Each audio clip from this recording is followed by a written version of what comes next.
It was dreaded for the end of the week, and it came. The rain led to race only 219 kilometers of special instead of 950.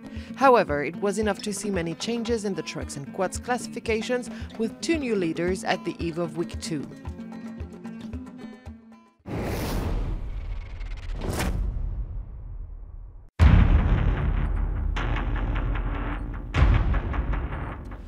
Rain, cold, mud, the weather was terrible last weekend on the Dakar route. The pictures speak for themselves. The weather conditions didn't preserve the safety of the competitors. If Friday's stage was shortened by half, the day after, the organizers were forced to an even more radical decision. These conditions have gotten us to cancel today's stage, so now we're going to reorganize the Dakar in order to reach La Paz and put everybody in the right conditions to be able to go back on Monday morning.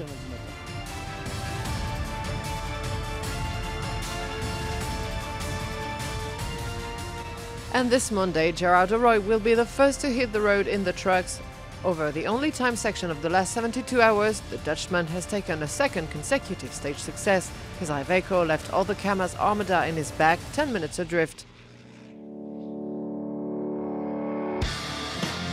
First pursuer of the title holder, EDUARD Nikolaev, had 11 minutes of delay at the finish in Oruro, but it got him closer than his rivals, and as a consequence, he took the second place of the GC.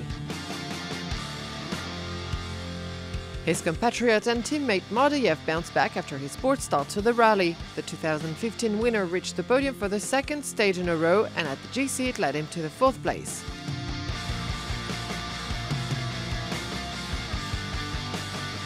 We finished with the former leader, Dmitry Sotnikov, whose perseverance has not always been rewarded. He lost 20 minutes in the mud, and as a result, he went from 2nd to 3rd of the GC. However, the suspense is intact since the top 3 was within 6 minutes.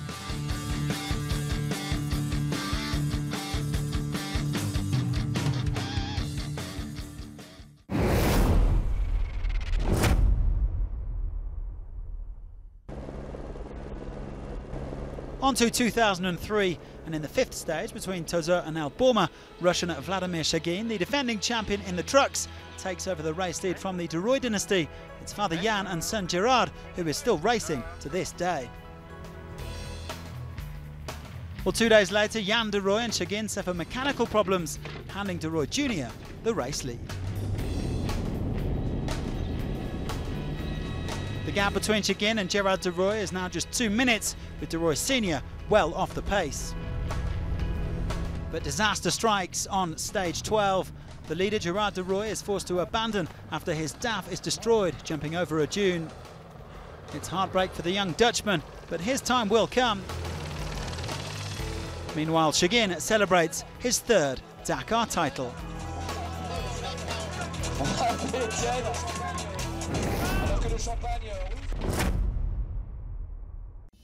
The crossing of Bolivia on Friday made some damage among the men contestants in the quads as well. Winner in 2015, Rafał Sonik suffered navigation problems on the way to Oruro and doubled his gap to SERGEY Karyakin. Yet Karyakin himself went through a bad day. The Yamaha rider finished this stage 5 in 7th position, almost 25 minutes behind the best time. The scratch was made by an experienced pilot who finished the Dakar in all the categories, Kees Koelen from the Netherlands. The Baron racer pilot wrote a new chapter to his Dakar career book. Casale and Karyakin weren't as fast as usual. Yamaha, however, were happy with Gustavo Galego's 2nd place of the stage, even if his overall gap is too large to hope for something in Buenos Aires.